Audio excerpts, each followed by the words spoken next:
Okay, this is the reason that we created Zzapp, to be first in line for the next multi-billion-dollar mobile business.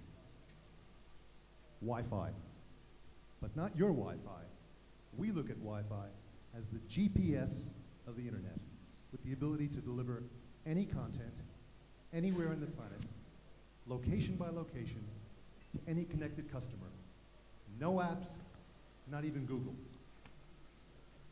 But there's a problem. Everybody's still selling access. They're selling authentication. They're not selling monetization.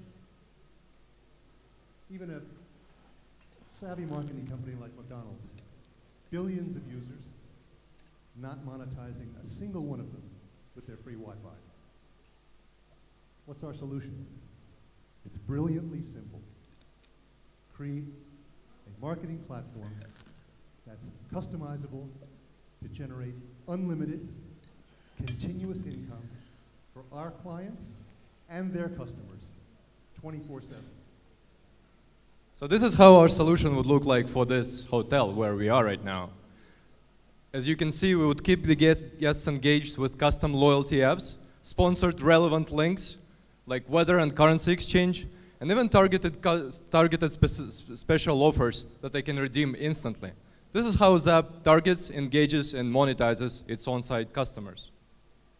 Next year, Startup Turkey could look like this.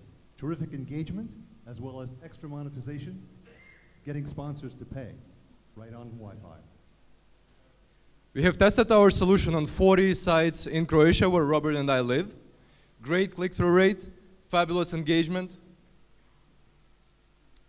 Next week, in partnership with Virgin Connect in Russia, we are launching at Le Pays Quotidien. Next month, in the Emirates, we are having a demo with the 5-star international hotel chain.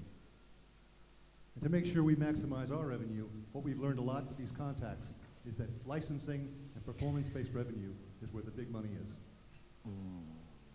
Our go-to-market strategy is MENA first, and then Russia, focusing on ISPs and large venues. We are looking forward to partner with visionary investors to help us launch in MENA and Russia. This is our board. We have vision, experience, and passion. Robert Aronson. Andrey Shtylenko. Thank you. What technology are you using? Just normal Wi-Fi? So is the innovation in the business model or the technology? I would say both. We are compatible with majority of the routers on the market. Actually, when we approaching our clients, in most cases they already have the routers that we can already reconfigure and use in our business.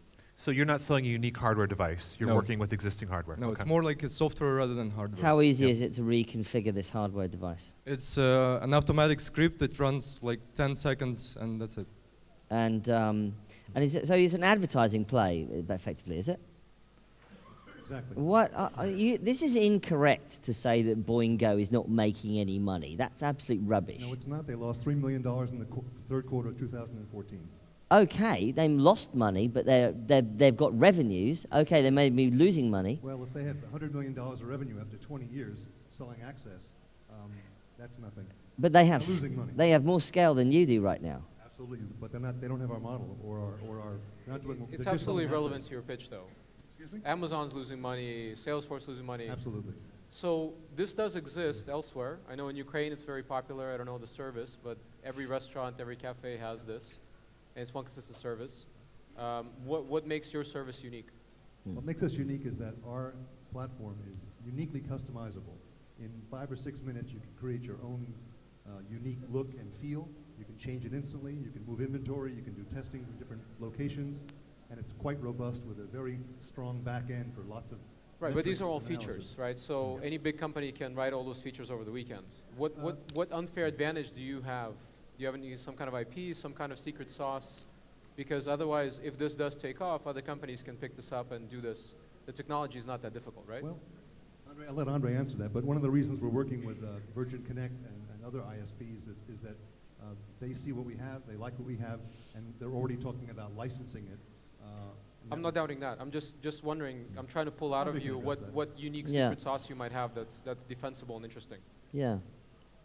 I would say rather experience. From our calculation, it might take up to 8 months to create this sort of solution from scratch. For a team of 4, but not for a team of 40. You know, the bigger the team, the more communication you have within the team. So.